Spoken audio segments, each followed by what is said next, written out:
Hello friends, welcome back to my channel. तो आज की क्लास में हम देखने वाले हैं रियल एनालिसिस से related youth competition time TGT PGT mathematics के टोटल 63 एमसीक्यू।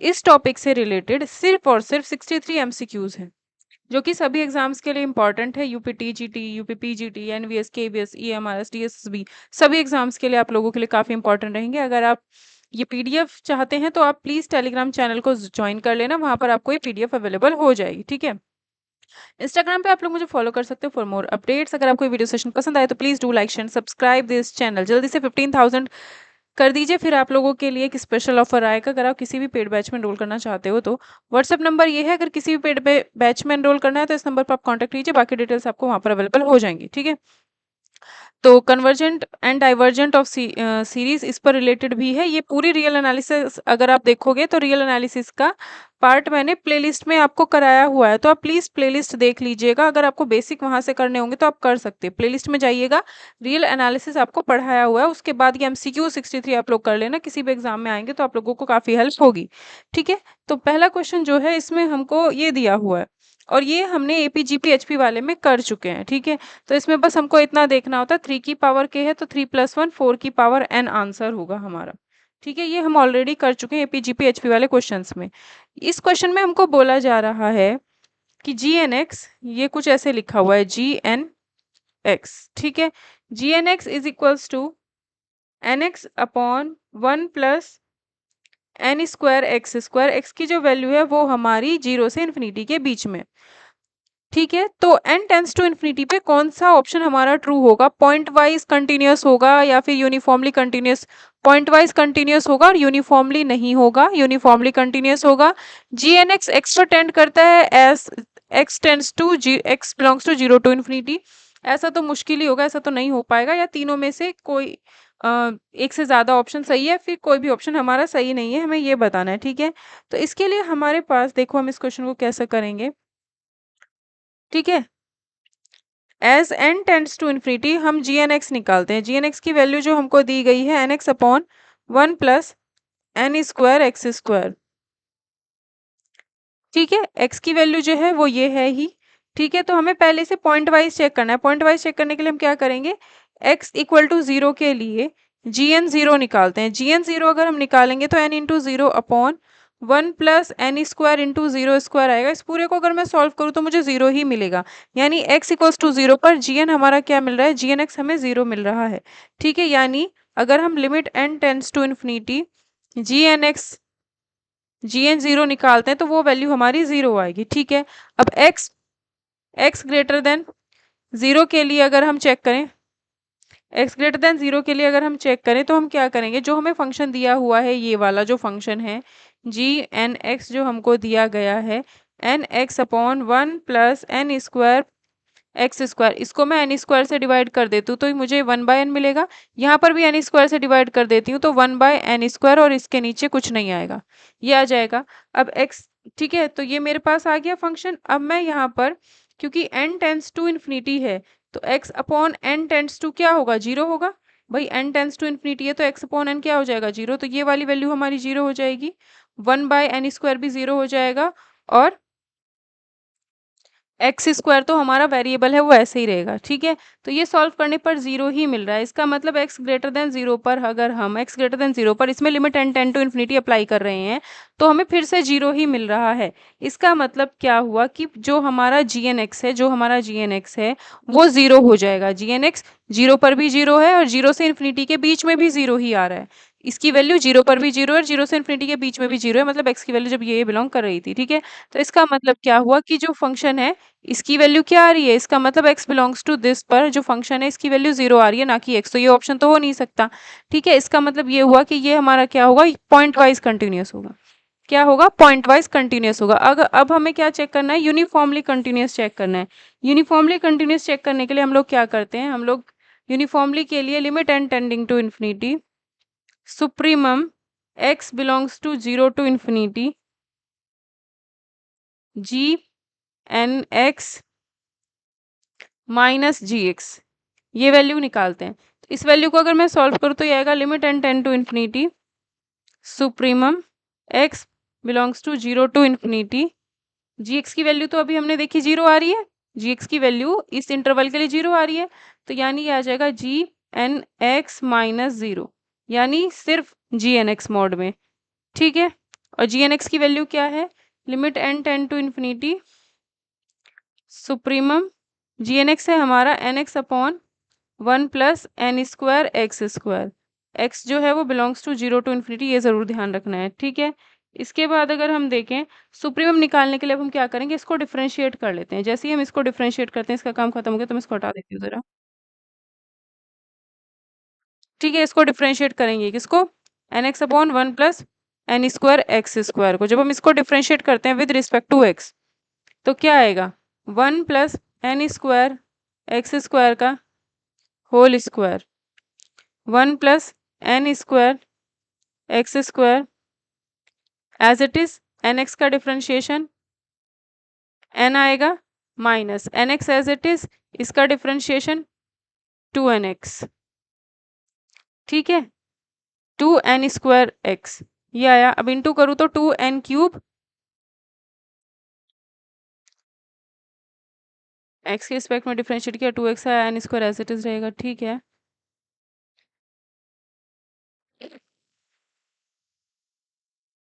n थोड़ी आएगा, ये n थोड़ी लिखना है। ठीक है, अब ये आ गया हमारा 2n² x square, 2n² x square.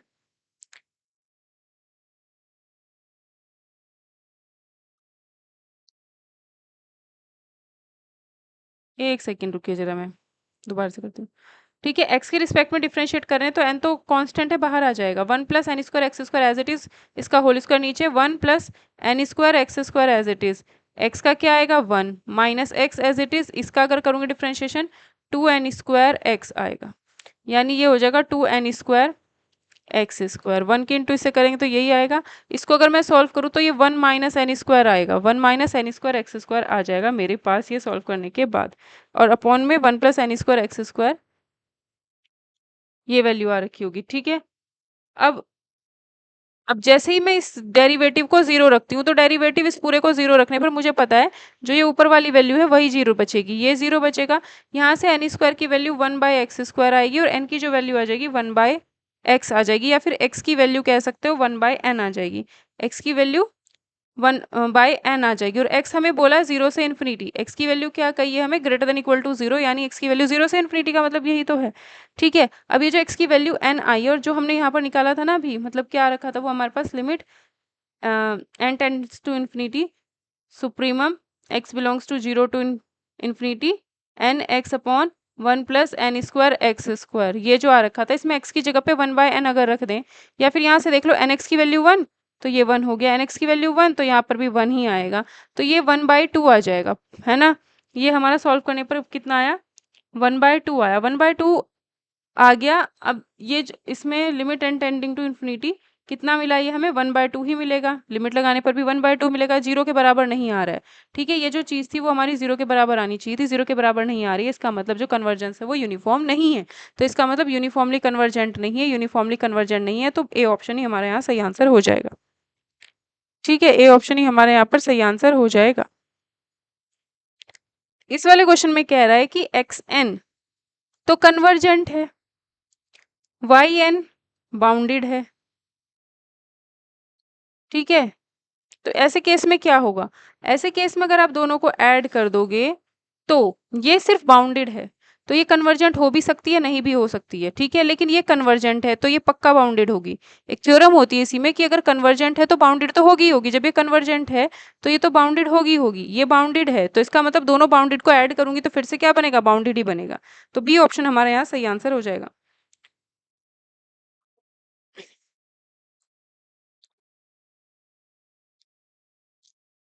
Define this, x greater than 0 के लिए ये जो है यूनिफॉर्मली कंटिन्यूअस फंक्शन होगा। ठीक है, ये पूछा जा रहा है कि ये क्या होगा भाई, यूनिफॉर्मली कंटिन्यूअस होगा एक्स ग्रेटर देन 0। ठीक है, अब यहाँ पर क्या है, 0 इन्फिनिटी पे, यहाँ पर क्या है 0 से बड़ी कोई वैल्यू हो जाए आर, तो आर से इन्फिनिटी, यहाँ पे क्या है 0 से आर के बीच में तीनों में से कोई एक होगा या फिर कोई सा भी नहीं होगा, ये हमें देखना है, यूनिफॉर्मली कंटिन्यूअसली हमें यहाँ पे चेक करनी है। तो इसके लिए अगर देखा जाए तो कोई भी फंक्शन जो होता है वो यूनिफॉर्मली कंटिन्यूअस किसी भी इंटरवल में होता है, सिर्फ तभी होता है जब आप देखा जाए शॉर्ट में कहूँ तो x minus y less than delta हो। ये चीज़ है, तो f x minus f y, छोड़ो इसको, मैं ऐसे नहीं बताती, ठीक है। अगर मैं कैसे बताऊं शॉर्ट में थोड़ा सा, हमको बस ये देखना है कि ये जो फंक्शन है x ग्रेटर देन 0, तो इसने बोल दिया है क्या ये यूनिफॉर्मली कंटिन्यूअस होगा। अगर मैं 0 रखूं तो 0 रखना ही नहीं है, क्योंकि यहाँ पर देखो किसी में भी 0 ऑप्शन है ही नहीं, 0 से बड़े के ऊपर बात हो रही है, ठीक है, 0 से बड़े के ऊपर बात हो रही है। तो हम क्या करते हैं यहाँ पर,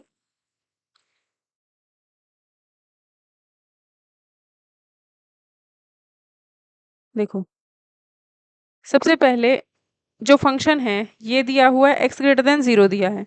we need to determine on which interval it is uniformly continuous, किस पर ये यूनिफॉर्मली कंटिन्यूअस है, ठीक है।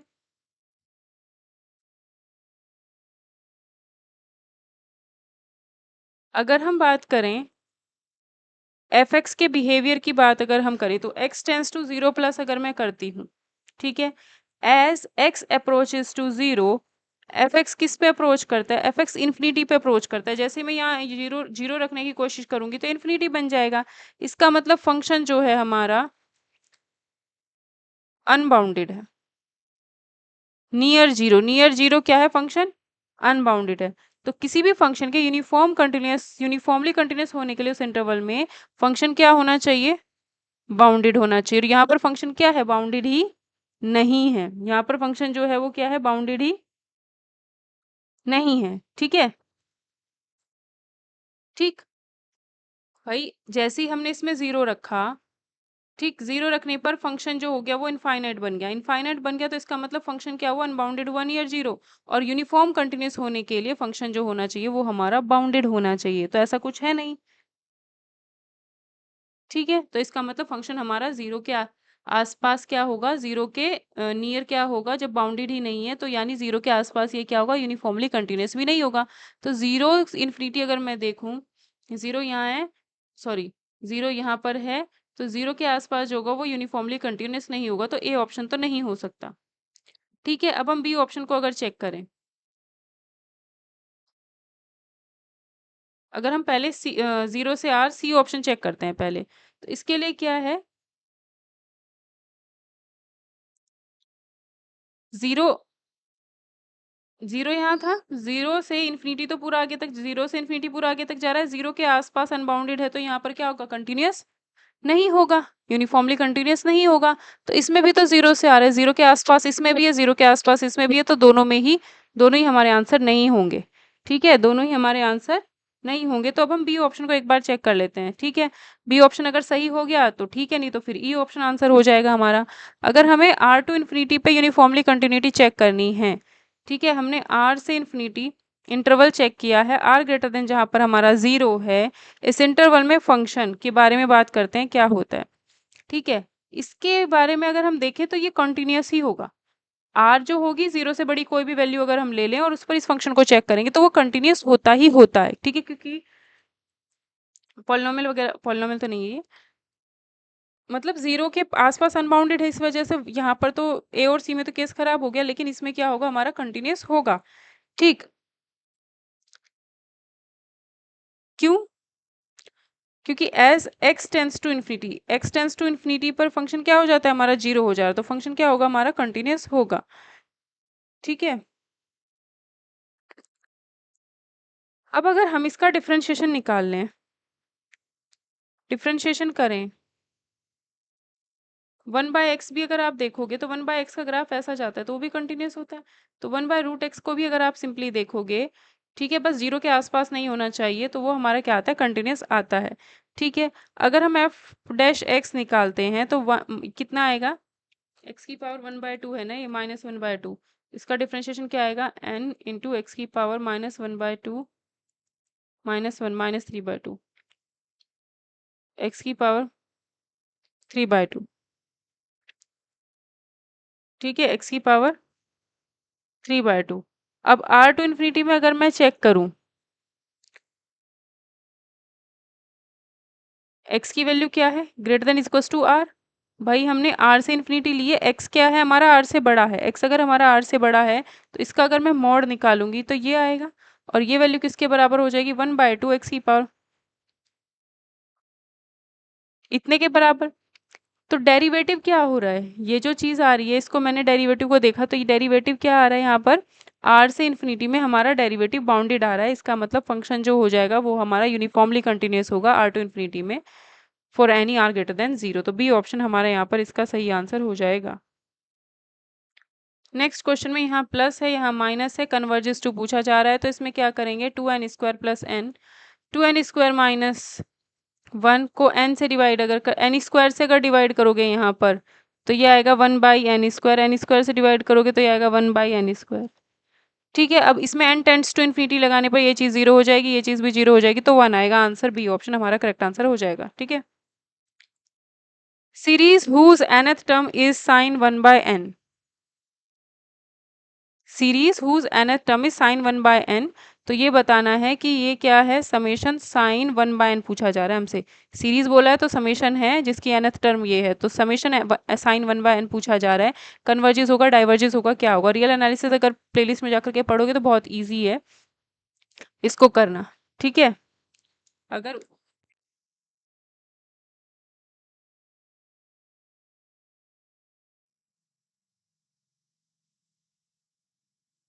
अगर उसमें पढ़ोगे तो बहुत ईजी है ये करना, कराया हुआ है क्योंकि मैंने सब कुछ।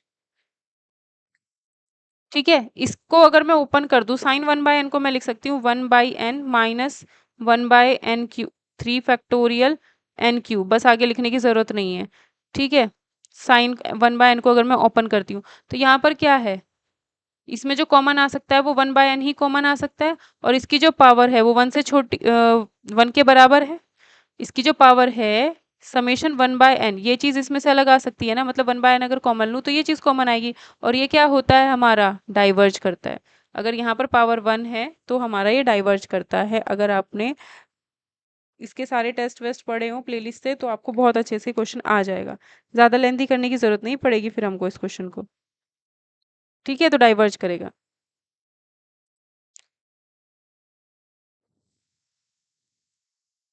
सीरीज ये पूछी जा रही है, इस सीरीज को अगर देखा जाए 1 प्लस फिर 1/2 प्लस 1/2 प्लस 1/2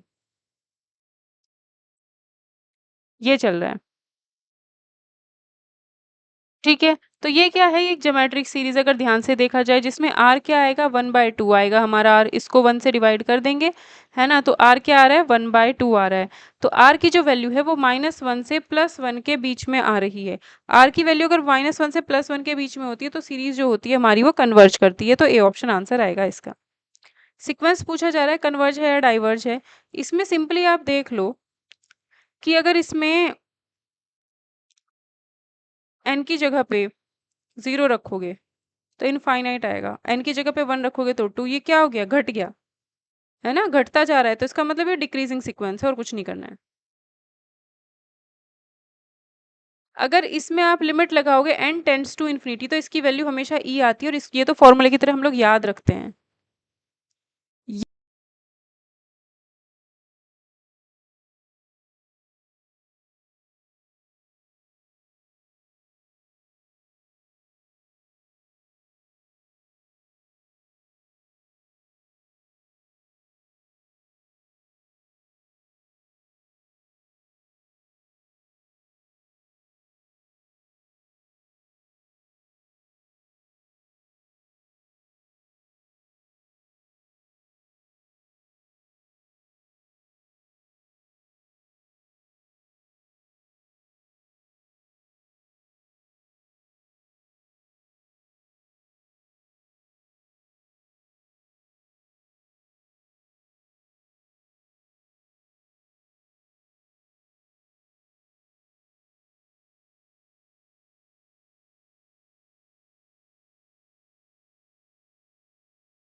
ये क्वेश्चन मिसप्रिंट है तो इसको हम नहीं कर सकते फिलहाल। ये क्वेश्चन देखते हैं। 13th क्वेश्चन में हमको बोला जा रहा है कि ये में अगर n tends to infinity apply कर दिया जाए तो इसकी वैल्यू क्या मिलेगी। तो अगर यहाँ पर ध्यान से देखा जाए तो ये 1 square 2 square 3 square plus n square का जो सम होता है वो होता है n+1 इंटू 2n+1 बाय 6 नीचे n क्यूब। ठीक है, अब limit n tends to infinity तो साथ में चल ही रहा है। यहाँ से अगर मैं n+1 में से अगर n कॉमन लूँ तो n स्क्वायर बन जाएगा और 1+1/n बचेगा। यहाँ से भी अगर n कॉमन लूँ तो 2+1/n बचेगा और यहाँ पर n क्यूब हो जाएगा upon 6n cube. n cube से n क्यूब कैंसिल हो गया। अगर n tends to infinity apply करती हूँ तो ये चीज़ 0 हो जाएगी, ये भी 0 हो जाएगी। 2/6 बचेगा, दैट मीन्स 1/3। इसका आंसर हमारा बी ऑप्शन हो जाएगा। इस क्वेश्चन में हमको बोला जा रहा है कि value of limit n tends to infinity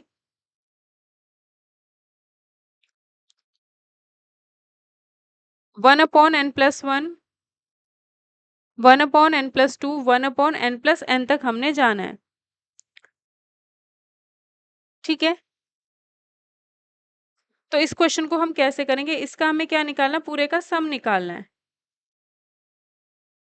ठीक है, सम निकालने के लिए हम लोग यहाँ पर क्या करेंगे, देखो 1 to n यही तो चेंज हो रहा है, बाकी तो कुछ चेंज नहीं हो रहा है। Limit n tends to infinity summation लगा दें, n की समेशन r की वैल्यू 1 से n तक, 1 से n तक r है, ये r की वैल्यू 1 से n तक। ठीक है, तो ये जो चेंज हो रहा था वो 1 से n तक लगा दिया r की वैल्यू। 1 ऊपर सब में सेम है, n प्लस सेम है, यहाँ पर r लिख दिया। अब इसको मैं चेंज कर सकती हूँ कैसे, कि यहाँ पर n से डिवाइड करो, यहाँ पर भी n से डिवाइड करो, तो ये 1/n बन गया। ठीक, और ये बन गया 1+r/n। ठीक है, 1+r/n बन गया। ठीक, इस चीज को कन्वर्ट कर दो 0 से 1 में। 1/n को हम लिख सकते हैं dx और 1+r/n को हम लिख सकते हैं x। अब जब हम इसका इंटीग्रेशन करेंगे तो क्या आएगा, log 1+x 0 to 1, तो log 1 डालेंगे तो log 2 आएगा, माइनस log 1 की वैल्यू 0 होती है, ये 0 होती है, तो ये log 2 आएगा। आंसर सी ऑप्शन करेक्ट हो जाएगा यहाँ पर। इस सीक्वेंस के बारे में पूछा जा रहा है, कन्वर्जेंट डाइवर्जेंट कैसी है कैसी नहीं है। तो log 1/n को log 1 माइनस log n लिख सकते हैं, log 1 की वैल्यू 0 होती है, तो बस यही सीरीज सीक्वेंस हमारे पास बची। ठीक है, as n tends to infinity अगर मैं इसमें अप्लाई करूं तो मुझे पता है माइनस, ये जो माइनस है ये यहाँ से हट करके n की पावर में भी जा सकता है, तो log 1/n भी इसको लिखा जा सकता है। n टेंड्स टू इन्फिनिटी पर अगर मैं इसको चेक करती हूँ तो क्या होगा, log 1/इन्फिनिटी यानी log 0 क्या होता है, माइनस इन्फिनिटी, तो डाइवर्जेंट किस पर होगा, माइनस इन्फिनिटी पर। अब इस क्वेश्चन में हमसे पूछा जा रहा है कि जो fx हमको दिया है उसका मतलब ये है और fnx हमको ये दिया है, fx की वैल्यू निकालनी है, x की वैल्यू 0 पर और 0 से 1 के बीच में। तो x की वैल्यू 0 पर अगर मैं चेक करूँ तो यहाँ पर अगर मैं लिमिट, यही तो करना है मुझको, limit n tends to infinity n x इसकी पावर ये, ठीक है, x की जगह पे अगर मैं 0 रखूंगी, ठीक, तो फिर तो ये पूरा 0 हो जाएगा, तो यानी 0 रखने पर 0 मिल रहा है, 0 रखने पर तो 0 मिल रहा है। लेकिन अगर x की वैल्यू 0 से 1 के बीच में रखूँ, 0 से 1 के बीच में x की वैल्यू मैंने मान ली 1/2, x की वैल्यू मान ली 1/2, तो ये भी 1/2। ठीक है, और ये क्या रहेगा, ये रहेगा हमारा n/2। ठीक है, n टेंड्स टू इन्फिनिटी चल ही रहा है।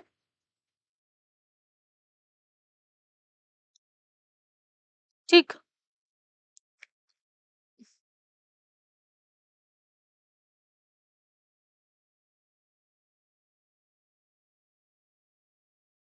ठीक है, तो ये हो जाएगा n/2 2 की पावर -n और limit n tends to infinity. तो limit n tends to infinity अगर मैं यहाँ पर करूँ तो ऐसे नहीं लिखती मैं इसको, अभी ऐसे नहीं लिखती, ये 2 की पावर n नीचे आ गया, यानी नीचे आ गया 2 की power n+1। n tends to infinity पर इन्फिनिटी 2 की पावर इन्फिनिटी, तो इन्फिनिटी बाय इन्फिनिटी की फॉर्म बन रही है, तो क्या हो जाएगा, ये लॉपिटल रूल अप्लाई करेंगे हम इसमें। लॉपिटल रूल का मतलब है इसका अलग से डिफ्रेंशिएशन 1 आ जाएगा, इसका डिफ्रेंशिएशन करेंगे तो 2 की पावर n+1 इंटू 2 की पावर n आ जाएगा। अब n टेंड्स टू इन्फिनिटी रखते ही यहाँ पे क्या बन जाएगा, 2 की पावर इन्फिनिटी, टू की पावर इन्फिनिटी इन्फिनिटी होता है, तो यानी क्या बनेगा ये हमारा, ये भी इन्फिनिटी बन रहा है, तो इन्फिनिटी इंटू इन्फिनिटी यहाँ पर इन्फिनिटी हुआ, क्या आएगा 1 बाय इन्फिनिटी यानी 0। तो क्या होगा इसका आंसर हमारा 0। एक्स इक्वल्स टू 0 पर देखते हैं तो भी 0 आ रहा है, और एक्स इक्वल्स टू 0 से 1 के बीच में देख रहे हैं तो भी हमारा 0 आ रहा है, तो बी ऑप्शन सही आंसर हो जाएगा। नेक्स्ट क्वेश्चन में हमको सीरीज पूछा जा रहा है, सम ऑफ द सीरीज हमारा क्या होगा। ठीक है, अगर ध्यान से देखा जाए तो ऊपर तो ये हमारा n इंटू n प्लस 1/2 चल रहा है, और नीचे क्या चल रहा है, देखो यहाँ पर है, ऊपर 1 है तो नीचे 1 प्लस 1 है ना, एक ज्यादा है नीचे, तो नीचे हमारा n प्लस 1 का फैक्टोरियल चल रहा है नीचे। ठीक है, नीचे हमारा चल रहा है n+1 का फैक्टोरियल। तो मैंने क्या किया, इस n+1 के फैक्टोरियल में से n+1 अगर बाहर लूंगी तो n फैक्टोरियल बचेगा मेरे पास, n+1 से n+1 कैंसिल हो गया। अब n फैक्टोरियल में से भी n जैसे ही बाहर लूंगी तो n-1 बचेगा, तो ये n से n कैंसिल हो गया, तो ये बचा है सिर्फ। सम ऑफ दिस सीरीज निकालना है मुझे, सम निकालना है 1/2 फैक्टोरियल n-1। ठीक है, तो इसका अगर मुझे सम निकालना है तो इसकी वैल्यू अगर आपको पता हो, 1/2 तो बाहर आ जाएगा, समेशन 1/n-1, इसकी वैल्यू हमारी e होती है। बहुत सारे क्वेश्चन में कराएं, याद हो तो हम शॉर्टकट में कर सकते हैं, इसकी वैल्यू हमारी e होती है, तो e/2 डी ऑप्शन आंसर आ जाएगा। सम ऑफ द सीरीज निकालना है, limit n tends to infinity 1/n 1/n+1, तो देखो चेंज, इसको लिख सकते हैं n+3n, n+3n, तो जो बदल रहा है 0 1 2, यहाँ पर n+0 है तो 0 1 2, तो r की वैल्यू 0 से 3n तक जा रही है। ठीक है, तो इसको हम पूरे को लिख सकते हैं, limit n tends to infinity summation r की वैल्यू 0 से 3n तक और 1/n+r, तो इसको लिखेंगे फिर 0 से 3। ठीक है, और यहाँ पर n से डिवाइड कर दो, यहाँ भी n से डिवाइड कर दो, 1/n हो जाता है dx, ये हो जाएगा 1+r/n, यानी 1+r/n को लिखते हैं हम लोग x। ठीक है, तो ये हो जाएगा हमारा log 1+x 0 से 3, तो log 4 माइनस log 1 की वैल्यू 0, तो ऑप्शन आएगा हमारा D option log 4। Next question में हमको बोल रहा है कि भाई इसकी वैल्यू बताओ क्या आएगी। ठीक है, सेम यही है, इसको हम लिख सकते हैं 0 से 1, इसको हम लिख सकते हैं 0 से 1। ठीक है, अब यहाँ पर मैं n² से डिवाइड कर देती हूँ। ठीक है, √n² से डिवाइड करती हूँ, दैट मीन्स n से यहाँ डिवाइड किया और ऊपर भी n से ही डिवाइड कर देते हैं, तो ऊपर वाले 1/n को dx लिख दिया, यहाँ पर क्या आ जाएगा √n² माइनस r²/n²। ठीक है, यानी इसको मैं लिख सकती हूँ 1 माइनस r/n का होल स्क्वायर, और r/n हमारा x होता है, तो ये आ जाएगा x²। ठीक है, अब इसका इंटीग्रेशन करना है, √1/√1 माइनस x² होता है हमारा sine inverse x, sine inverse x को हम कर सकते हैं 0 से 1। ठीक, मतलब इसका इंटीग्रेशन साइन इनवर्स x 0 से 1 लिमिट अप्लाई करेंगे, तो sine inverse 1 minus sine inverse 0, sine inverse 1 होता है हमारा π/2, साइन इनवर्स 0 होता है इतना, तो आंसर क्या आएगा π/2 यानी बी ऑप्शन। नेक्स्ट क्वेश्चन में हमको बोला जा रहा है, limit n tends to infinity 1/n summation 1 to 2n r/n² plus r², r/n जहां भी होगा उसको हम x लिख देते हैं, और 1/n जहां भी बनता है उसको हम dx लिख देते हैं। ठीक है, तो इस चीज को और इस चीज को तो 1 से 2, क्योंकि 1 से 2n है तो 1 से 2, 0 से 2 कर देंगे इसको हम। ठीक है, 0 से 2 करेंगे। ठीक, अब क्या किया हमने, यहाँ पर 1/n को हमने dx लिखा, इसको हमने n से डिवाइड किया और इसको हमने √n² से डिवाइड किया, तो r/n तो हमारा dx बन गया, r/n तो हमारा x बन गया, और ये 1/n हमारा dx बन गया था। ठीक है, अब ये जो है ये चीज़ है √n² प्लस r²/n², यानी √1 प्लस r²/n², तो r/n तो हमारा x होता है, तो इसको तो मैं x करके x² लिख सकती हूँ, तो नीचे आएगा 1 प्लस x²। तो मैंने क्या किया, 1 प्लस x² को मैंने t मान लिया, तो यहाँ से 2x dx is equals to dt आएगा आफ्टर डिफरेंशिएशन। ठीक है, तो यहाँ पर 2 से इंटू किया, यहाँ भी 2 लिख दिया, तो 2x dx dt हो गया। ठीक है, √t, जब मैं x की वैल्यू 0 रखूंगी तो t की वैल्यू 1 मिलेगी, x की वैल्यू 2 रखूंगी तो t की वैल्यू 5 मिल जाएगी, 1/2। अब ये इसको मैं थोड़ा सही करके लिखूँ, t की पावर -1/2 dt। ठीक है, अब इसका इंटीग्रेशन करूंगी तो टी की कितना आएगा -1 बाय, इंटीग्रेशन करूंगी तो टी की पावर -1/2 + 1 कितना आएगा सॉल्व करके 1/2, तो टी की पावर 1/2 अपॉन में भी 1/2, तो वो 1/2 का यहाँ आ जाएगा 2 और एक 1/2 बाहर है, और यहाँ पर जो आएगा 1 to 5, इस 2 से ये 2 कैंसिल हो जाएगा, टी की पावर 1/2 मतलब √5 - 1, आंसर हो जाएगा हमारा सी ऑप्शन। नेक्स्ट क्वेश्चन फिर से ऐसा ही है, देखो 0 से 3n है, तो इसको 0 से 3 लिखेंगे इंटीग्रेशन में, 1/n, n plus r by n, यानी 0 से 3 1/n को dx और ये 1 प्लस r बाय n को x, क्या आएगा इंटीग्रेशन log 1 प्लस x, 0 से 3 तो log 4 माइनस log 1, तो log 4 आंसर आएगा यहाँ पर, log 1 की वैल्यू क्योंकि 0 होती है। अगला क्वेश्चन, अगर देखा जाए तो ये ऑड नंबर का सम है 1 3 5, ऑड नंबर का जो सम होता है वो n स्क्वायर होता है, नीचे भी n स्क्वायर है तो n square by n square 1 आएगा, लिमिट लगाने के बाद फिर से 1 ही मिलेगा, तो आंसर होगा डी ऑप्शन हमारा इसका। इसमें देखो क्या है भाई, यहाँ पर पावर 3 चल रही है, तो ये इसको मैं लिख सकती हूँ 2 की पावर 3 और n ऐसे ही रखती हूँ अभी साथ में इसके, ठीक है, ठीक, और यहाँ पर सिर्फ n लिखा हुआ है, ठीक, ऊपर देखो n स्क्वायर यहाँ पर 1 है और यहाँ पर, तो यहाँ पर ध्यान दो जरा, ये 8 तो ठीक है 2 की पावर 3, अगर मैं यहाँ n स्क्वायर से इंटू कर दूं तो नीचे n क्यूब हो जाएगा, अगर मैं यहाँ n स्क्वायर से इंटू कर दूं तो नीचे n क्यूब, ठीक है, तो ऊपर तो n स्क्वायर सब में हो गया, नीचे क्या चल रहा है n+0 का होल क्यूब, n+1 का होल क्यूब, n+2 का होल क्यूब, तो n प्लस इसको क्या लिख सकती हूँ, n प्लस n का होल क्यूब, 8n क्यूब को यही तो लिख सकती हूँ, तो 0 1 2 n, तो 0 1 2 से कहाँ तक r, ठीक है, तो यानी मैं कह सकती हूँ n square upon n plus r की होल पावर 3, और समीशन जो चल रहा है r की वैल्यू 0 से स्टार्ट हुई है, यहाँ 0 है फिर 1 है फिर 2 है फिर n है, ठीक है, तो n तक गई है और limit n tends to infinity, इसको क्या करेंगे, इसको चेंज कर देंगे 0 से 1 में, n square upon n plus r का होल पावर 3 ये है, तो मैंने क्या किया, इसको यहाँ लिखने का कोई फायदा नहीं, यहाँ तो लिखा हुआ ही है, तो n क्यूब से ऊपर नीचे डिवाइड करूंगी तो ऊपर यहाँ बचेगा 1/n, और यहाँ पे n क्यूब से अगर डिवाइड करूंगी तो 1 प्लस r बाई n का होल पावर 3 बचेगा, 1/n को लिख देते हैं dx और इसको लिखते हैं x, तो 1 प्लस x की होल पावर 3 बचता है मेरे पास, ठीक है,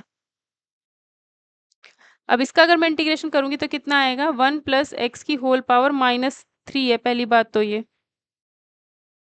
1 प्लस एक्स की होल पावर -3 + 1 अपॉन -2, लिमिट रखेंगे 0 से 1, कितना आएगा 1 + 1 2/-2 की पावर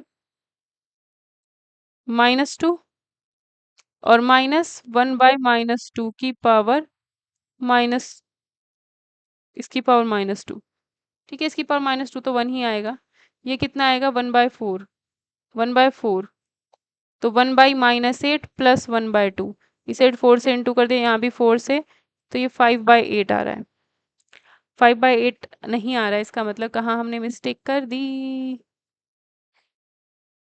ये नेगेटिव है ना, ये नेगेटिव है, कितना आएगा 3/8, 3/8 इसका करेक्ट आंसर आ जाएगा हमारा ए ऑप्शन, ठीक है, समेशन 1/n की पावर p, अगर p की वैल्यू 1 होती है तो डाइवर्जेंट होता था, ठीक है, p की वैल्यू ग्रेटर देन 1 होती है तब ये कन्वर्जेंट होती है। अब ये देखा जाए plus minus plus minus plus minus चल रहा है, तो ये हमारी ऑल्टरनेटिंग सीरीज है, पहला तो यही होना चाहिए था प्लस माइनस, दूसरी चीज ये है अगर इसको देखा जाए तो ये 1/n टाइप की है और इसमें अगर मैं n tends to infinity apply करूंगी तो मुझे 0 मिल जाएगा, तीसरी चीज क्या है, ये सीरीज है हमारी, है ना,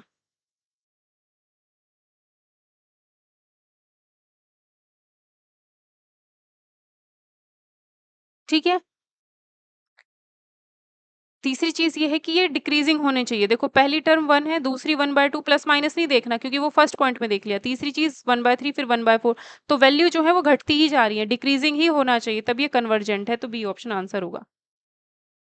इस क्वेश्चन को करेंगे हम डी लैम्बर्ट रेशो टेस्ट में। उसमें होता क्या है कि समेशन UN अगर आपको कोई भी सीरीज दी गई है तो वो कन्वर्जेंट तब होती है जब limit n tends to infinity UN upon UN plus 1 greater than 1 आए। ये वैल्यू जो भी आएगी, मान लो ये वैल्यू हमारी L आ रही है, तो L हमारा अगर ग्रेटर देन 1 होगा तब कन्वर्जेंट होती है। ठीक है, तो इसके लिए हम क्या करेंगे, पहले तो हम इसमें UN निकाल लें, क्योंकि इसका जो जनरल टर्म है वो क्या है, वो निकालना पड़ेगा। समेशन देखा जाए ऊपर x की पावर 1 2 3 ऐसे चल रहा है, तो ऊपर x की पावर n ही चल रहा है। यहाँ पर देखो 2 4 6, दैट मीन्स यहाँ पर 2n चल रहा है, और 2n से पहले उससे एक कम लिखा है, एक कम लिखा है ना, तो वही चीज है 2n। 2 इंटू 1 एक कम, 2 इंटू 2 एक कम, 2 इंटू 3 एक कम, तो यहाँ 2n माइनस 1 लिखा है, तो ये हमारा जो है UN है, ये UN है। तो पहले ये चीज निकाल लेते हैं, UN हमारा x की power n upon 2n minus 1 into 2n है, और UN प्लस 1 क्या हो जाएगा, x की पावर n प्लस 1 अपॉन, इसमें जब n की जगह n प्लस 1 रखोगे तो ये आएगा 2n plus 1 into 2n plus 2। x की पावर n से x की पावर n कटेगा तो यहाँ पर एक x बच जाएगा। ठीक है, अगर मैं इसको सॉल्व करूँ तो ये आएगा 2n plus 2 2n plus 1 upon 2n minus 1 2n into x, ये आएगा। ठीक है, अब यहाँ पर अगर मैं 2n के होल स्क्वायर से डिवाइड करूँ यहाँ भी, और यहाँ भी 2n के होल स्क्वायर से अगर मैं डिवाइड करूँ, या 2n के होल स्क्वायर से नहीं, n स्क्वायर से ही डिवाइड कर देते हैं, मतलब ये है, तो मैं क्या करती हूँ, n स्क्वायर से डिवाइड कर देती हूँ। n स्क्वायर से डिवाइड करूंगी तो इसको भी n से, इसको भी n से, इसको भी n से, इसको भी n से डिवाइड कर देती हूँ। ऐसा करने पर क्या मिलता है, 2 plus 2 by n, 1 2 plus 1 by n, 2 minus 2 और x। तो n की जगह पे अब n टेंड्स टू इन्फिनिटी है, जैसे ही मुझे अप्लाई करना है, n tends to infinity apply करना है, ये चीज़ जीरो हो जाएगी, ये चीज़ जीरो हो जाएगी, ये चीज़ जीरो हो जाएगी, तो ये बचेगा मेरे पास, इससे ये कैंसिल हो गया, 1 बाई एक्स बचेगा। और कन्वर्जेंट होने के लिए ये जो वैल्यू आई है वो ग्रेटर देन 1 होनी चाहिए। क्या होनी चाहिए, ग्रेटर देन 1। तो इसको अगर मैं दोनों साइड रेसिप्रोकल करूंगी तो x लेस देन 1 होगा, तो कन्वर्जेंट होने के लिए x लेस देन 1 होना चाहिए, यानी कि ए ऑप्शन जो है हमारा करेक्ट आंसर होगा। इस क्वेश्चन में हमको कहा है ए एन बी एन दो सीक्वेंस है, ए एन की वैल्यू 1 दी है और n greater than equals to 1 दिया है, तो और ए एन प्लस 1 दिया है, बी एन दिया है, तो ए एन बी एन के बारे में बताना है, कौन सा कन्वर्ज कर रहा है, नॉन जीरो नंबर पर या कोची सीक्वेंस है, या जीरो पर कन्वर्ज करिए या कोची सीक्वेंस, यही सब चीजें हमें बतानी है। ठीक है, तो इसके लिए हमने क्या किया, जैसे कि ए एन A1 1 दिया है, ए एन प्लस 1 दिया है, ए एन प्लस माइनस 1 की पावर n 2 की पावर माइनस n, तो a n is equals to A1। अगर n की जगह पे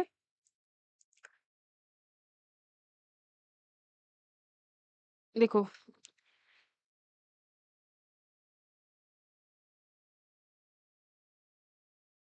यहाँ से मैं ए एन निकालना चाहती हूँ, अगर यहाँ से मैं ए एन निकालना चाहूंगी तो वो हो जाएगा मेरा A1 प्लस, ठीक है, summation k is equals to 1 to n minus one की पावर k 2 की पावर माइनस k।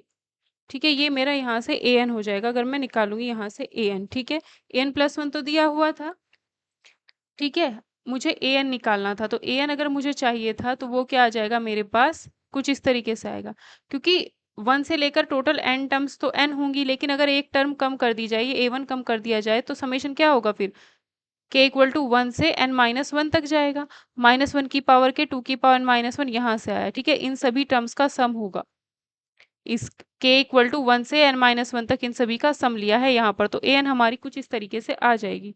ठीक, अब जो ये वाली जो टर्म है, ये इसको अगर देखा जाए तो ये ज्योमेट्रिक प्रोग्रेशन, ज्योमेट्रिक सीरीज है। ठीक है, ये एक ज्योमेट्रिक सीरीज है, summation k equal to 1 to n minus 1 की पावर k 2 की पावर माइनस k, या 1 बाय 2 की पावर k।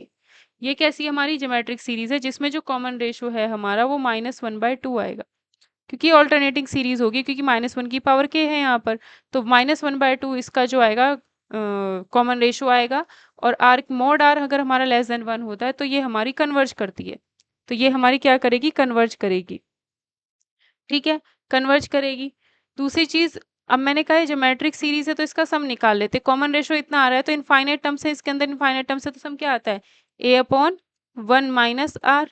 इसको अगर मैं सॉल्व करूंगी तो ये मिल जाएगा मुझे, यहाँ प्लस आएगा 3/2 आ जाएगा ये, तो ये 2 से 2 माइनस 1/3, तो इसका जो सम आएगा यानी मैं कह सकती हूँ इसका जो सम आएगा 2/3 माइनस 1/3 आ जाएगा।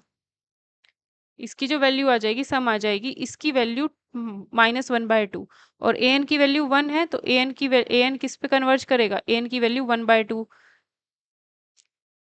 2/3 आएगी, तो ए एन हमारा 2/3 पर कन्वर्ज कर रहा है, तो ए एन जो है नॉन जीरो नंबर पर कन्वर्ज करेगा, नॉन जीरो नंबर पर, जीरो पर नहीं, जीरो पर नहीं।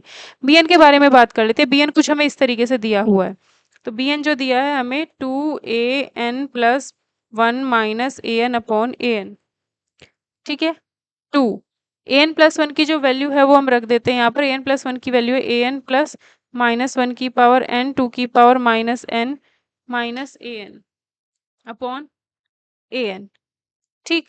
अब मुझे पता है ये वाली, अगर मैं इसको इंटू करके सॉल्व करूँ तो ये आएगा 2 × A N minus A n, कितना आएगा हमारे पास ए एन आएगा, और यहाँ पर क्या आ जाएगा प्लस और 2 यहाँ पर इंटू में सॉल्व करके ये आ जाएगा। अब दूसरी बात ये है कि ये जो चीज़ है, ये जो चीज़ थी अभी अभी हमने देखी है, as n tends to infinity, n tends to infinity पर ये किस पर कन्वर्ज करेगा, n टेंड्स टू इन्फिनिटी पर ये हमारा 2 × -1 की पावर, तो n है ऑल्टरनेटिंग सीरीज को ये डिनोट कर रहा है और कुछ नहीं, कभी इसमें इन्फिनिटी रख दो, ठीक है। तो -1 की पावर n तो ऑल्टरनेटिंग सीरीज को चेक कर रहा था, बाकी 2 की पावर n थी, इन्फिनिटी रखोगे तो ये जीरो आएगा, जीरो आएगा तो 2 की पावर इन्फिनिटी आएगा, तो ये पूरा इन्फिनिटी, इन्फिनिटी मतलब जीरो, तो यानी as n tends to infinity ये चीज़ हमारी जीरो पर कन्वर्ज कर रही है, जीरो पर कन्वर्ज कर रही है, तो इसकी value zero, a n by a n कितना आएगा 1 आएगा, तो यानी बी एन जो है हमारा 1 पर कन्वर्ज कर रहा है। बी एन अगर 1 पर कन्वर्ज कर रहा है तो जो कन्वर्जेंट सीक्वेंस होती है वही कॉची सीक्वेंस होती है, तो ए ऑप्शन हमारे यहाँ सही आंसर हो जाएगा, ठीक है। ए ऑप्शन ही हमारे यहाँ सही आंसर हो जाएगा। विच of the following sequence is not convergent, इसमें क्या है नॉट कन्वर्जेंट।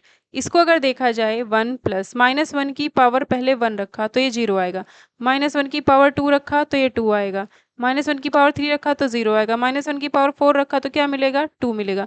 तो ये जो सीरीज है इसकी तो 0 2 दो वैल्यूज आती रहेंगी, तो ये जो है हमारी कन्वर्जेंट नहीं है। 0 2 कभी जीरो आ रहा है, कभी 2 आ रहा है, कभी जीरो आ रहा है, कभी 2 आ रहा है, तो ये हमारी कन्वर्जेंट सीक्वेंस नहीं होगी।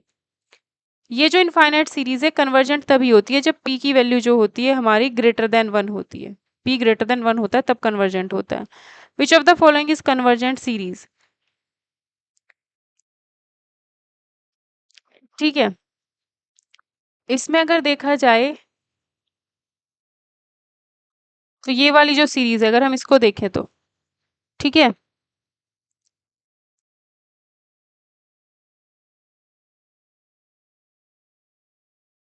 इसमें 10 1/n अपॉन में √n दिया हुआ है, ये हमें a n मिल चुका है इसमें, ठीक है। ये हमें क्या मिल चुका है a n, तो इसमें अगर हम इसकी जो सीरीज होती है 1 की, मतलब ये है कि ये क्वेश्चन मुझे पता है कैसे होगा, ठीक है, ठीक है। तो इसलिए मेरी नज़र इसी के पास गई कि कन्वर्जेंट कौन सा होगा, इसके पास मेरी नज़र क्यों गई, क्योंकि इसको मैं बहुत इजीली कर सकती हूँ। अभी अभी जो पीछे हमने पढ़ा है ये समेशन 1/n की पावर p > 1 पर कन्वर्जेंट होता है, तो यही चीज़ हम यहाँ यूज़ कर पाएंगे बहुत इजीली।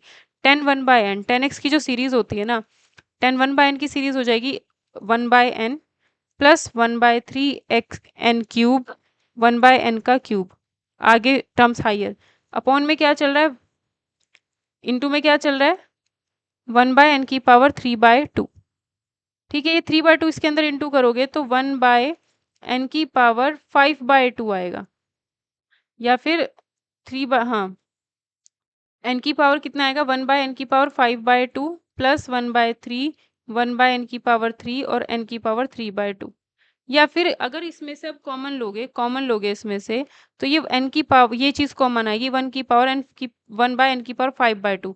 अब इसको आप समेशन 1/n की पावर p, और p ग्रेटर देन 1 पर कन्वर्जेंट होता है, तो ये 5/2 तो 1 से बड़ी है, तो इसका मतलब यही जो है वो कन्वर्जेंट होगा। मतलब ये शॉर्टकट समझ लो एक तरीके से कि 10 1/n को मैंने ऐसे लिखा। अब इसके बाद मैंने यहाँ पर क्या किया, दूसरे तरीके से बता देती हूँ। 1/n का जैसे ही कॉमन लूंगी तो n की पावर 5/2 बचेगा। क्या आएगा, 1 प्लस आगे कुछ भी टर्म्स आ रही है कोई मतलब नहीं, ये जो वैल्यू आ गई है बस इसमें चेक कर लो, शॉर्टकट है एक तरीके से कि p की जो वैल्यू है वो 1 से बड़ी है, इसका मतलब ये कन्वर्जेंट होगा, तो यही कन्वर्जेंट होगा। तो इन दोनों पे मेरा ध्यान ही नहीं जाएगा, क्यों? क्योंकि 10 1/n था और उसका मुझे पता है क्या करना है, इस वजह से। तो क्वेश्चन पेपर में तभी होते हैं जब करे हुए हों पहले से। ठीक है, इसमें पूछ रहा है कि कन्वर्जेंट होगा कब। तो यहाँ पर अगर देखा जाए, नीचे अगर 1 है तो ऊपर 1 + 1 है, नीचे अगर 2 है तो 1 प्लस ऊपर है, तो नीचे अगर n है उसकी पावर p है, ऊपर n + 1 है। ये हमारा un दिया हुआ है, un ये है। ठीक है, तो ये un को मैं लिख सकती हूँ n/n की पावर p प्लस 1/n की पावर p। दो सीरीज बन गई है। ये पूरा का पूरा इसको अगर मैं थोड़ा सा सही तरीके से लिखूँ तो n की पावर p-1 प्लस 1/n की पावर p। ठीक है, तो ये कन्वर्जेंट कब होगा? कन्वर्जेंट होने के लिए यहाँ से वही पिछले वाला सीन, यहाँ से कॉमन लेंगे। कॉमन क्या आएगा, 1/n की पावर p-1 कॉमन आएगा, यहाँ 1 बचेगा प्लस 1/n बचेगा यहाँ पर। ठीक है, तो ये जो वैल्यू है, ये जो पावर है, ये ग्रेटर देन 1 होनी चाहिए, तो यानी p ग्रेटर देन 2 होना चाहिए, तो p ग्रेटर देन 2 पर कन्वर्जेंट होगा। इसकी वैल्यू e पर कन्वर्ज करती है। ठीक है, और ई क्या होता है कि इरेशनल वैल्यू होती है। ई जो होता है वो 2 से 3 के बीच में कोई भी वैल्यू हो सकती है, तो ई पे कन्वर्ज करती है।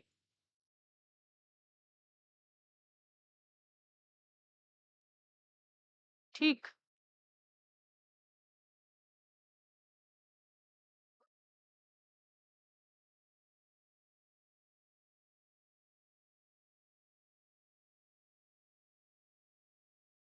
ठीक है। नेक्स्ट क्वेश्चन में हमको कह रहा है x1 की वैल्यू दी है, xn की वैल्यू, xn + 1 की वैल्यू दी है। पूछ रहा है कन्वर्जेंट डाइवर्जेंट क्या होगी। सीक्वेंस है, तो फर्स्ट टर्म जो है हमारी 1 है, सेकंड टर्म तो मैं यहाँ 1 रख देती हूँ, यहाँ पर 1 रख देती हूँ। 1 रखने पर यहाँ x1 आएगा, x1 का मतलब 1 है, तो 2 + 3 4 5/4 सेकंड टर्म ये आ जाएगी। फिर अब मैं क्या करती हूँ, यहाँ पर 2 रखती हूँ। 2 रखने पर मुझे x3 मिलेगा, यहाँ पर 2 रखूंगी, x2 की वैल्यू 5/4 है, तो 2 5/4 कितना हो जाएगा, 5/2 आएगा। 5/2 + 3 करूंगी, 3 दूनी 6, 6 5 11/2 आएगा, 11/2, और उसको इंटू करना 1/4 से, 4/1 से। ठीक है, तो कितना आएगा ये, एक सेकेंड, हाँ, x3 = 2x2 + 3/4 ये आएगा। x2 की वैल्यू 5/4 है, तो इससे गया 5/2 प्लस 3/4, 3 दूनी 6, 6 5 11, 11/2 डिवाइडेड बाय 4 यानी इंटू 1/4। ठीक है, तो ये 11/8 आएगा। नेक्स्ट जो टर्म आएगी 11/8 आएगा। अब इसको देख लेते हैं क्या हो रहा है यहाँ पर, कन्वर्जेंट है डाइवर्जेंट है। ठीक है, तो 1, दूसरी जो वैल्यू है 1 पॉइंट समथिंग आएगी, तो बढ़ रही है वैल्यू।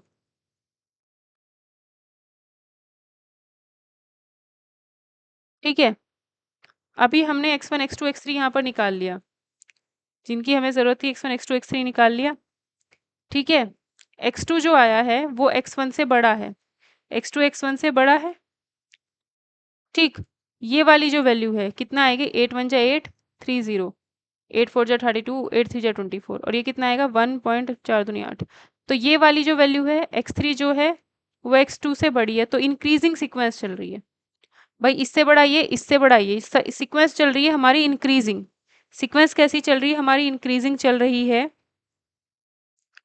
ठीक है, अब अभी 1.2 आया था, फिर 1.3, और वैल्यूज अगर हम निकाल करके देखेंगे तो ऐसे करते करते इसकी वैल्यू ध्यान से देखना अभी थोड़ा सा। अगर मैं x4 निकालना चाहूँ तो 2x3 प्लस 3/4 यही तो है, तो कितना आएगा 11/4, 3 चौक 12, 12 और 11 कितने हो गए 23, 23/16। 16 से इसको डिवाइड करोगे कितना आएगा, 16 एकम 16, 4 3 7, 16 2 32, 16 3 48, 16 चौक 64, 1.4 कितना आ रहा है 1.4।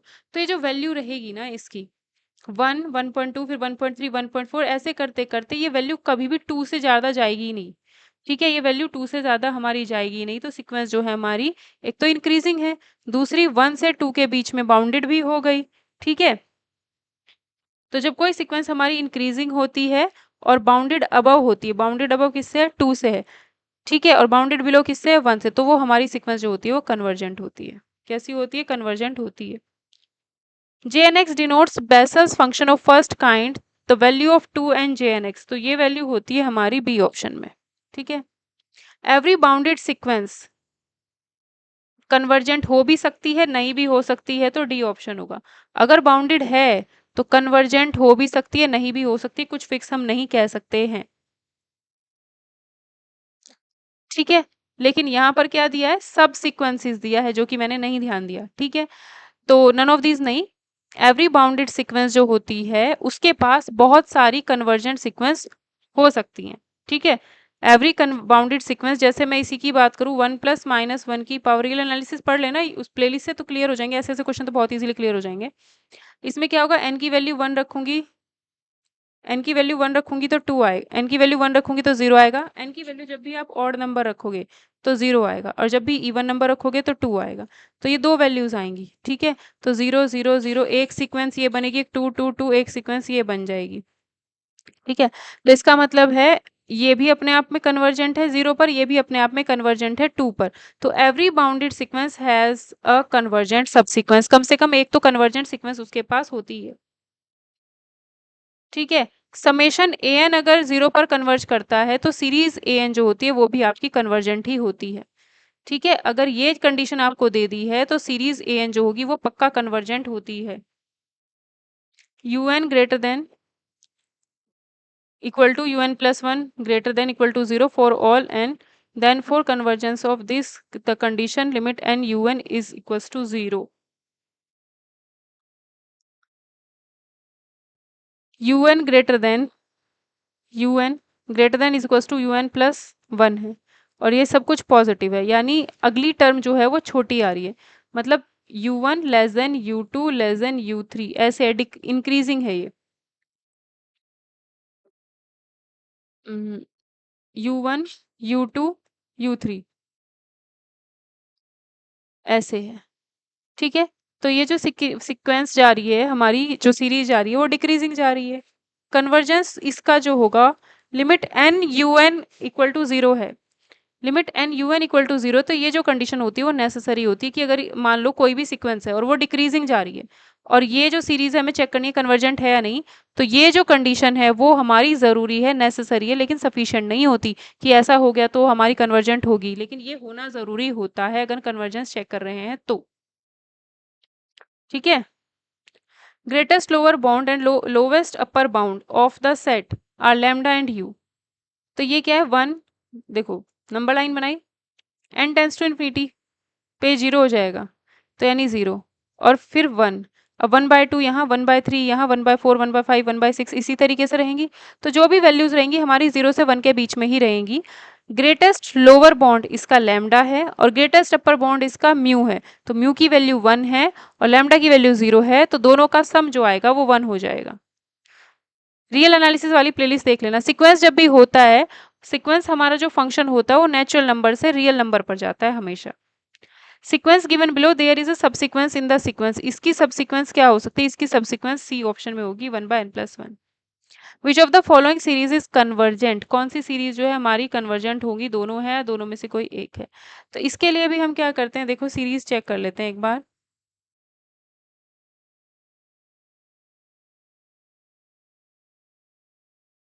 ठीक है, इसकी सीरीज अगर मैं देखूं तो 1 minus 1/n² into 2 factorial plus 1/n की पावर 4 का फैक्टोरियल, ऐसे चलती है। तो इसमें आप देख सकते हो, इसमें जो आप कॉमन ले सकते हो वो 1 ही है बस, है ना? इसमें जो कॉमन ले सकते हो वो 1 ही है, तो ये कैसी होगी? 1/n की पावर p, और ये 1 ही आ रहा है, जो यहाँ से कॉमन आ सकता है वो 1 ही आ सकता है। ठीक है, तो यानी 1/1 की पावर p 1।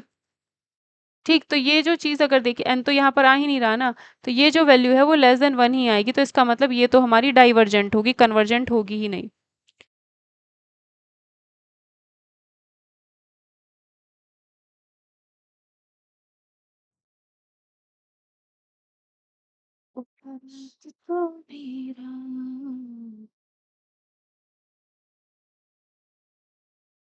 इस वाले क्वेश्चन में अगर मुझे चेक करना है तो ये जो वैल्यू दी हुई है इसमें मैं limit n tends to infinity apply कर देती हूँ, तो 3 प्लस कॉस n बाई 3 की पावर n, तो ये आएगा 3 प्लस कॉस इन्फिनिटी की जो वैल्यू होगी वो हमेशा -1 से +1 के बीच में ही लाई करेगी।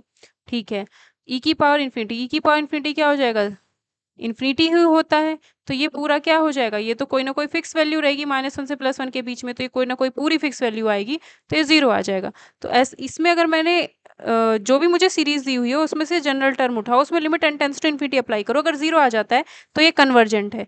इसमें जब आप अप्लाई करोगे n टेंस टू इन्फिनिटी तो ये कॉस इन्फिनिटी आएगा, और कॉस इन्फिनिटी की वैल्यू -1 से +1 के बीच में रही है, तो ये 0 नहीं आने वाला है, तो इसका मतलब ये डाइवर्ज हो गई और ये कन्वर्ज हो गई है। ठीक है, तो ए ऑप्शन होगा सिर्फ आंसर, कन्वर्ज। इस सीक्वेंस के बारे में हमसे पूछा जा रहा है कि ये कन्वर्जेंट है या डाइवर्जेंट है। ठीक है, तो इसको हम लोग कैसे करेंगे,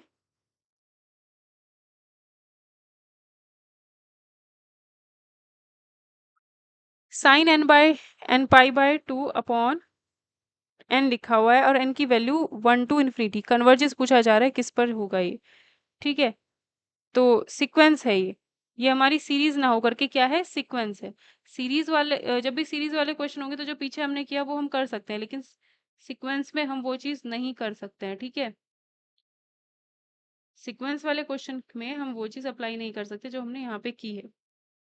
ठीक, अब ये सीक्वेंस हमको दी है, तो ये जो वैल्यू है अंदर वाली, इसमें अगर मैं limit n tends to infinity apply कर दूं, ठीक, n tends to infinity apply करूं तो ये क्या आएगा, ये हो जाएगा मेरा साइन इन्फिनिटी। यहाँ पे इन्फिनिटी अप्लाई करूंगी तो इन्फिनिटी आएगा, infinity into pi by 2 infinity. अब साइन इन्फिनिटी की वैल्यू हमेशा -1 से +1 के बीच में कुछ भी हो सकती है, अपॉन में इन्फिनिटी है तो इसकी वैल्यू क्या आ जाएगी, 0 आ जाएगी। ठीक है, तो इसका मतलब क्या हुआ, ये जो सीक्वेंस है वो हमारी कन्वर्ज करती है 0।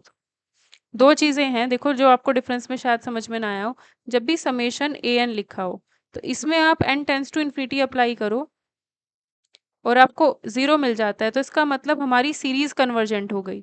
और अगर आपको कभी भी कोई सीक्वेंस मिली हुई हो, इसमें आप limit n tends to infinity apply करो और 0 मिल जा रहा है, तो इसका मतलब वो कन्वर्ज करेगी 0 पर। तो यहाँ पर सीक्वेंस थी तो ये जो वैल्यू थी हमने इसमें n tends to infinity apply किया, 0 मिला तो 0 पर कन्वर्ज करेगी। अब ये वाली फिर से वही आ गई, इसमें क्या ऑल्टरनेटिंग सीरीज चल रही है, ऑल्टरनेटिंग सीरीज चल रही है, पी की वैल्यू ऑल्टरनेटिंग सीरीज चल रही है, यानी प्लस माइनस चल रहा है। ठीक, ठीक है, लिबनिटिस टेस्ट अगर हम लोग देखें तो लिबनिटिस टेस्ट अगर हम लोग देखते हैं तो वो हमें यही बोलता है कि पहली चीज तो देखनी है हमने क्या, ऑल्टरनेटिंग सीरीज। ठीक है, प्लस माइनस पहला काम हमने यही करना है, ऑल्टरनेटिंग सीरीज हमने देख लेनी है। ऑल्टरनेटिंग सीरीज देखने के बाद हमें यहाँ पर पता चलता है कि जो इसमें टर्म्स है 1, 1/2, 1/3, 1/4, टर्म्स भी हमारी डिक्रीजिंग ही जा रही है, टर्म्स भी हमारी क्या जा रही है, डिक्रीजिंग ही जा रही हैं। ठीक है, इसके बाद जो इसमें वैल्यू बनेगी वो -1 की पावर, जो ये टर्म बन रही है वो क्या है, 1/n की पावर p, इसमें n tends to infinity apply करने पर भी हमें 0 ही मिल रहा है, तो इसका मतलब ये जो सीरीज हो जाएगी वो कन्वर्जेंट हो जाएगी p ग्रेटर देन 0 पर। ठीक है, p ग्रेटर देन 0 पर ये क्या होगी, हमारी कन्वर्जेंट आएगी। ठीक,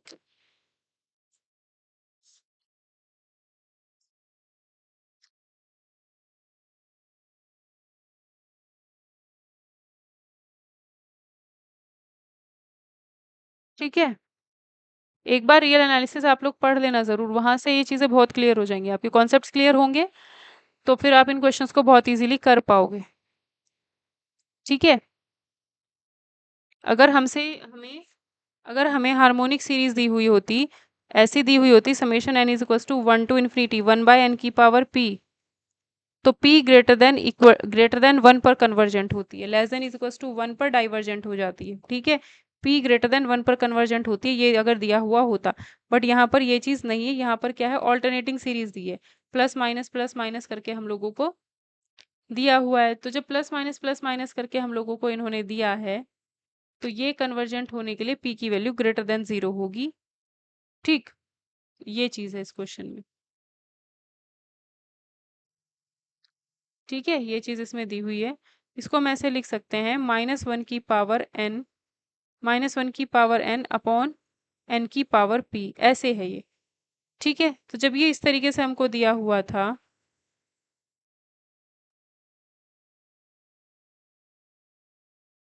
ठीक है, -1 की पावर n,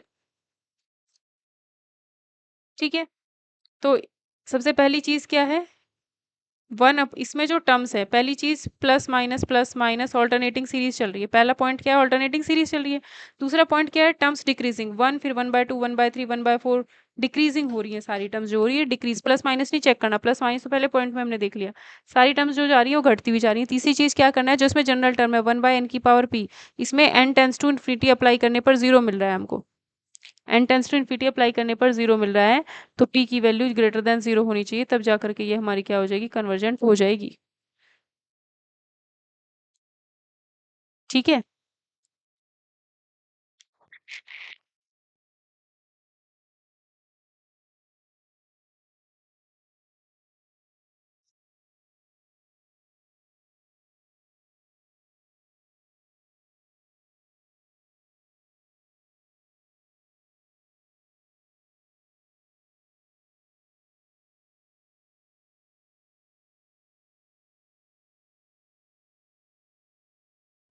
ठीक है, नेक्स्ट क्वेश्चन में हमको कह रहा है, मिजरेबल का आ गया है क्वेश्चन ना, मेजर थ्योरी का, एफ इज मिजरेबल अगर है तो उसका मोड हमेशा मिजरेबल होता है, थ्योरेटिकल क्वेश्चन है। F is non negative measurable function and integration f d m equal to zero, ऐसा है तो एफ की जो वैल्यू होती है वो जीरो होती है, ऑलमोस्ट एवरीवेयर जीरो होता है, थ्योरेटिकल क्वेश्चन है। Real valued function define on measurable space is called simple function if the range of the function is finite. ठीक है, f n is monotonic increasing function of non negative measurable function from S to are.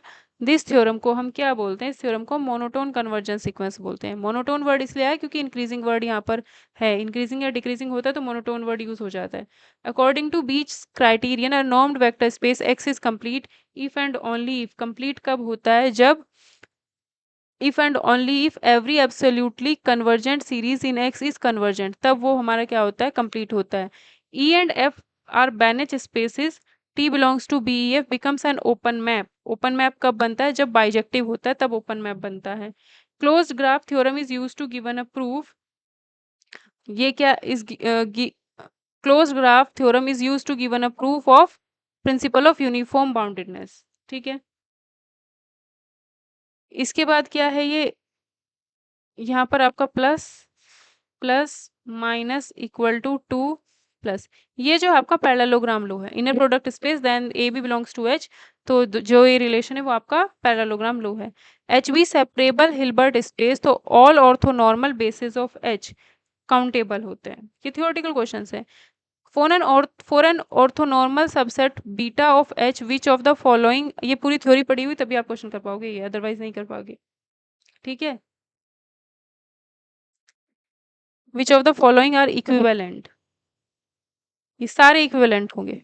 B beta basis भी होगा, orthonormal subset है H का, तो ये basis भी होगा, कंप्लीट भी होगा, और स्पान भी जो होगा वो करके एच भी आएगा, तभी ये हमारे क्या होते हैं, 1 2 1 3 2 3 सब, मतलब कहने का ये भी इक्विवेलेंट है, ये भी इक्विवेलेंट है, ठीक है, और ये भी इक्विवेलेंट है, तो सारे ऑप्शन इसमें सही है, तो डी ऑप्शन करेक्ट होगा। Linear operator A on finite dimensional vector space is 1 to 1 if and only if range of A is all of x, तब होता है ये। A n cross n non singular matrix है, तो adjoint of adjoint A जो होता है वो होता है हमारा डिटर्मिनेंट की पावर n-2 इंटू ए। ठीक है, square matrix is singular if and only if it's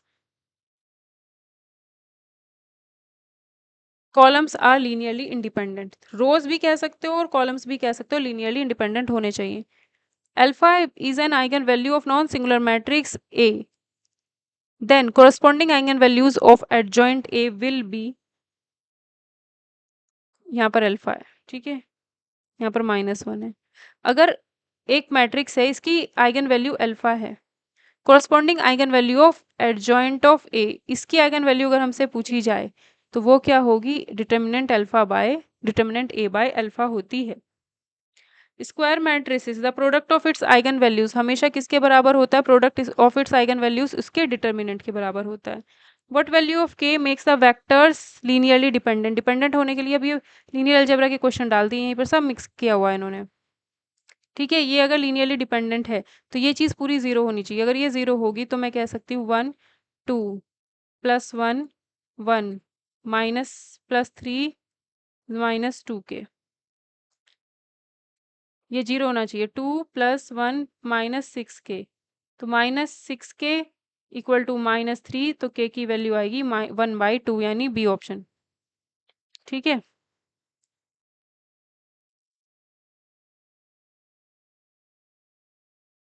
1 2 आएगा, ठीक है, +1 1 -2k, ओ शिट, फिर से मिस्टेक हो गया। 1 2 -0 +1 1 +2k +3 0 -2k इक्वल टू 0, तो 2 + 1 + 2k -6k इक्वल टू 0 आएगा। तो ये आएगा 3 - 4k इक्वल टू 0, यानी k की वैल्यू 3/4 आएगी, ए ऑप्शन सही होगा आंसर। अब पूछ रहे हैं कौन सा लीनियर ट्रांसफॉर्मेशन है, इसमें हमें दिया हुआ है, ठीक है, एक्स वाई, ये तो लीनियर हो नहीं सकता क्योंकि x इंटू वाई दोनों की पावर 1 1 ऐड कर देंगे 2 हो जाएगा, तो ये तो लीनियर होगा नहीं। ठीक है, ये लीनियर पक्का होगा। ठीक है, ये हमारा लीनियर होगा ही होगा, और मॉड वाला जो होता है वो भी हमारा लीनियर नहीं हो पाता है। अब यहाँ प्लस लिखो माइनस लिखो, लेकिन मॉड वाला लीनियर नहीं होता। ठीक है, तो इसलिए सी ऑप्शन सही होगा, सिर्फ 3। इस क्वेश्चन में यहाँ x + y है इक्वल टू है, यहाँ x - y है, कह रहा है कि इसकी रैंक बताओ। रैंक बताने के लिए हम लोग क्या करेंगे, इसमें t10 रख देते हैं, पहले 10 रखने पर 2 1 1 0 आएगा। ठीक है, t01 रख देते हैं, 01 रखने पर 1 -1 0 आएगा। अब दो वेक्टर मिल गए हमें। ठीक है, बस इसमें से इसको माइनस कर देते हैं, 0 आएगा, इसमें से माइनस किया -2 आएगा, तो रैंक कितनी आएगी, 2 आ जाएगी इसकी रैंक।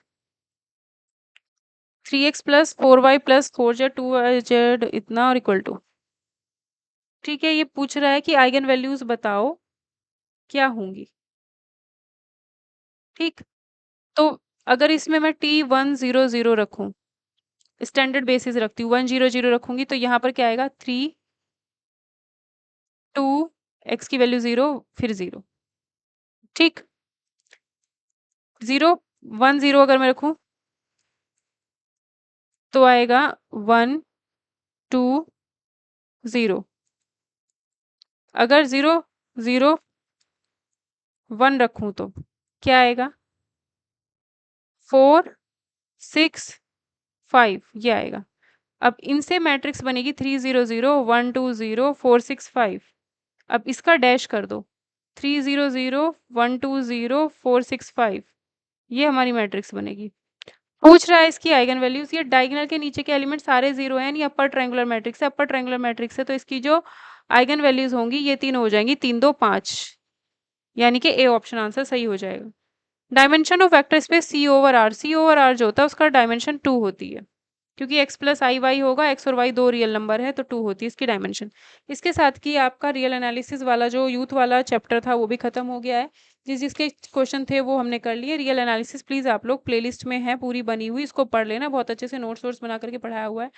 ठीक है, किसी पेड बैच में एनरोल करना है तो इस नंबर पर कॉन्टैक्ट कीजिए, और बाकी सेशन को लाइक कीजिए, शेयर कीजिए चैनल को, और सब्सक्राइब कर लेना ज़रूर, क्योंकि जो भी वीडियोस अपलोड होंगी उनका नोटिफिकेशन आपको मिलता है।